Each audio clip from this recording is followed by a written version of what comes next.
तो चलिए आज बनाते हैं इंदौर के फेमस दाल वाफले। और ये जो नॉर्मल बाटी बनाते हैं ना, उससे थोड़ा सा अलग होता है इसे बनाने का तरीका, लेकिन खाने में बहुत ही हल्के होते हैं और बहुत ही यमी लगते हैं। इसको गर्मा गर्म दाल और घी के साथ सर्व किया जाता है। तो यहाँ पर सबसे पहले हम बनाएंगे इसके लिए दाल, तो चलिए देख लेते हैं। तो चलिए बनाते हैं मिक्स दाल। और मिक्स दाल बनाने के लिए सारी दालें हमें बराबर मात्रा में लेनी है। जैसे मैंने यहाँ पर सबसे पहले मसूर की दाल ली 1/4 कप, मूंग की दाल, अरहर की दाल और काली वाली उड़द की दाल। धुली हुई उड़द की दाल होगी तो वो भी चल जाएगी। साथ ही लेंगे यहाँ पर चने की दाल। इसके साथ ही मैंने इसमें ना छिलके वाली मूंग की दाल भी डाली है, वो भी बराबर मात्रा में ली है। मूंग की दाल मैंने छिलके वाली और धुली हुई दोनों तरह की इस्तेमाल की है। अब पानी डाल करके आपको 10 मिनट के लिए दाल को भिगो करके रखना है। अब 10 मिनट के बाद दाल को आपको अच्छे से साफ करना है। 2-3 बार पानी से अच्छे से साफ करने के बाद अब कुकर लेंगे और उसके अंदर सारी दाल डाल देंगे। और पानी हमें दाल से 2.5 इंच ऊपर रखना है, क्योंकि बाटी के साथ जो दाल बनती है ना, वो थोड़ी सी पतली बनाते हैं। स्वाद के अनुसार नमक, आधा चम्मच हल्दी। अब इसमें 1 चम्मच घी डालेंगे, ढक्कन लगाएंगे धीरे गैस पर। 2 से 3 सीटी आने देंगे, या फिर आप अपने कुकर के हिसाब से इसमें सीटी लगा लीजिएगा। और जब कुकर में 3 सीटी लग जाए उसके बाद गैस को बंद करना है और जब पूरी तरह से ठंडा हो जाए तब खोलना है। दाल में तड़का लगाने के लिए एक बर्तन में डालेंगे 2 चम्मच घी, 2 बड़ी इलायची, 3 से 4 लौंग, 1 स्टिक दालचीनी और 1 तेज पत्ता, 4 से 5 कली बारीक कटा हुआ लहसुन। अब मैं इसमें डाल रही हूँ 2 लाल मिर्च, ये हरी वाली जो लाल हो जाती है ना, वो डालिए। 1 प्याज बारीक कटी हुई, 4 से 5 बारीक कटी हुई हरी मिर्चें, आप अपने स्वाद के हिसाब से डाल सकते हैं। वैसे जीरा ना मुझे पहले डालना था, भूल गई, लेकिन कोई बात नहीं, आधा चम्मच जीरा डाल देते हैं। मसाले के साथ साथ जीरा भी भुन जाएगा। बारीक कटे हुए 2 टमाटर। अब टमाटर को जल्दी पकाने के लिए ना इसमें थोड़ा सा नमक डालेंगे, वैसे दाल में हम पहले भी नमक डाल चुके हैं। 1/4 टीस्पून हींग।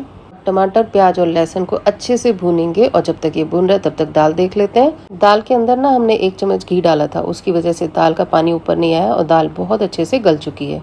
तो प्याज हमारी अच्छे से भून चुकी है। अब इसमें डालेंगे आधा चम्मच हल्दी, लाल मिर्च आपके अपने स्वाद के हिसाब से, 1 चम्मच सूखा धनिया पाउडर और आधा चम्मच गरम मसाला। सब चीज़ों को अच्छे से भूनेंगे और यहाँ पे मैं दाल का पानी डाल रही हूँ, आप नॉर्मल पानी भी डाल सकते हैं। मसाले को अच्छे से भूनेंगे और ढक्कन लगा के मसाले को तब तक भूनेंगे जब तक कि तेल अलग नहीं हो जाता। और जब तेल अलग हो जाए, जो दाल हमारी बॉईल करी हुई है वो आपको इसके अंदर डाल देनी है।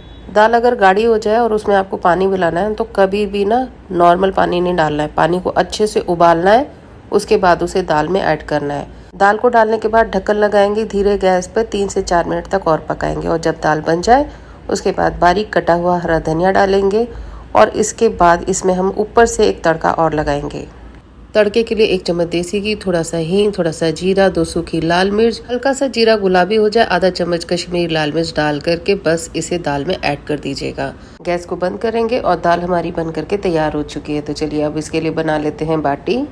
इस बाटी को बनाने से पहले ना एक बड़े से बर्तन में आपको पानी को उबालने के लिए रखना पड़ेगा, क्योंकि ये जो बाटी है ना उबाली जाती है, तो इसलिए आपको पानी को बहुत अच्छे से उबालना है। तो ढक करके उबलने के लिए रख देते हैं, तब तक आटा गूंथते हैं। आटे के लिए लेंगे 2 कटोरी गेहूं का आटा, आधा कटोरी सूजी और 1 कटोरी डालेंगे मक्के का आटा। अगर आपके पास मक्के का आटा नहीं है तो फिर आप बेसन भी डाल सकते हैं।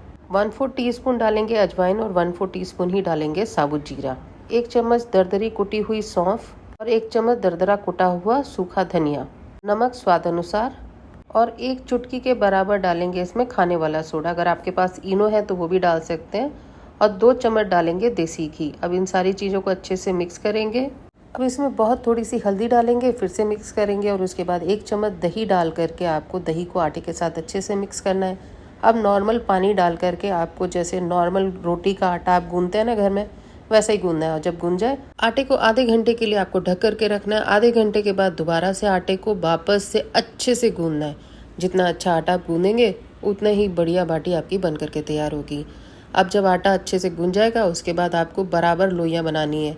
और लोइयाँ बनाते वक्त आपको ध्यान देना है, आपको इस तरह से फ्लैट करना है और रोल करते वक्त उसे अंदर की तरफ फोल्ड करना है, जैसे मैं यहाँ पे कर रही हूँ। बस आपको इस तरह से करना है और उसके बाद आपको नॉर्मल लोइयाँ जैसे हम बनाते हैं ना, बस वैसे ही बना करके सारी बॉल्स तैयार कर लेनी है। बाटी बनाते वक्त ध्यान रखना है कि बाटी का शेप जो है वो बराबर होना चाहिए, कहीं ऐसा ना हो कि एक छोटी हो और एक बड़ी हो जाए।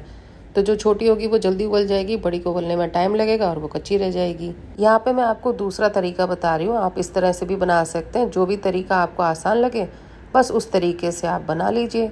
तो लोइयाँ हमारी सारी बनकर के तैयार हो चुकी हैं। अब उबलते हुए पानी में बहुत ही सावधानी से आपको बाटियाँ डाल देनी है और डालने के बाद 10 से 12 मिनट तक इसे उबलने देना है। जैसे जैसे उबलती जाएंगी वैसे वैसे हल्की होते होते ये ऊपर आ जाएंगी। जब ये ऊपर आ जाती है और इस तरह से क्रैक आ जाता है, इसका मतलब ये परफेक्ट बॉईल हो चुकी हैं। बस अब आपको इसे पानी से बाहर करना है और पानी से बाहर निकालने के बाद पूरी तरह से ठंडा करना है और जो पानी बचा हुआ है उसका इस्तेमाल आप किसी भी दाल या सब्जी में कर सकते हैं। अब बाटियों को ठंडा करने के बाद ही आपको इसे कट करना है। अगर आप गरम गरम बाटी काटेंगे ना तो फिर उसकी शेप बिगड़ जाएगी। तो सारी बाटियां हमने काट ली। अब यहाँ पे देखिए ये जो लेयर है ना, यही लेयर हमें चाहिए, क्योंकि जब हम इसे फ्राई करेंगे ना तो इसके अंदर अच्छे से घी चला जाए।